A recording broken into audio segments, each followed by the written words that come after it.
పంచాయతీ కార్మికుల ఐక్యత మా పట్ల అధికారుల నిర్లక్ష్య వైఖరి బయటికి రావాలి లోన ఉన్నటువంటి అధికారులు వెంటనే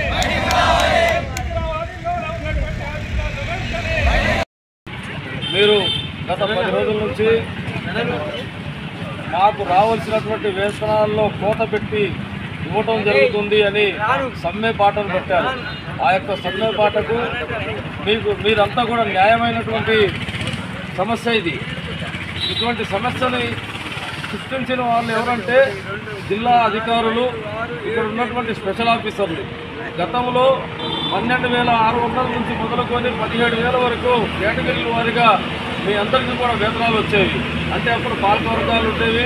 అప్పుడు కూడా జీవో నెంబర్ 51 ఉన్నా సరే 9,500ని అక్కడ ఉన్నటువంటి పాలకవర్గాలు అందరూ కూర్చొని అసలు ఈ 12,000 నుంచి 17,000 వరకే సరిపోదు, ఇంకా వేతనాలు పెంచాలి అనేటటువంటి ఆలోచనలో ఉన్నటువంటి పాలకవర్గాలు వెళ్ళిపోయిన తర్వాత స్పెషల్ ఆఫీసర్లు వచ్చి మీతోటి అనేక రకాలుగా వెట్టి చాకరీ చేయించుకుంటూ మీకు ఇస్తున్నటువంటి 12,600 నుంచి మొదలుకొని 17,000 వరకు వచ్చేటటువంటి వేతనాల నుంచి కోతపెట్టి కనీసం 9,500 రూపాయలు మీకు ఇస్తాం అని మొండిగా వ్యవహరిస్తూ ఈ యొక్క అధికారులు వ్యవహరిస్తున్నారు.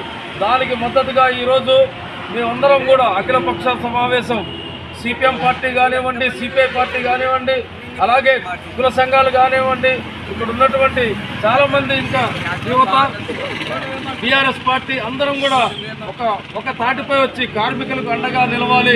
అందరం కార్మికుల కోసం పనిచేయాలి.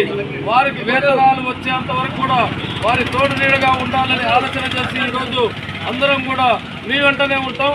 అధికారులు ఇప్పుడు బయటికి వచ్చి మీ యొక్క డిమాండ్స్ని ఒప్పుకోవాలి. లేనిచో మనందరం కలిసి లోనికి ఇవాళ గ్రీవెన్స్ నడుస్తుంది, అధికారుల దగ్గరికి వెళ్ళి నిలదీయాల్సిన అవసరం ఎంతైనా ఉందని తెలియజేస్తూ ఈ అవకాశం ఇచ్చినటువంటి అధ్యక్షులు రమేష్ గారికి నమస్కారాలు తెలియజేస్తాను.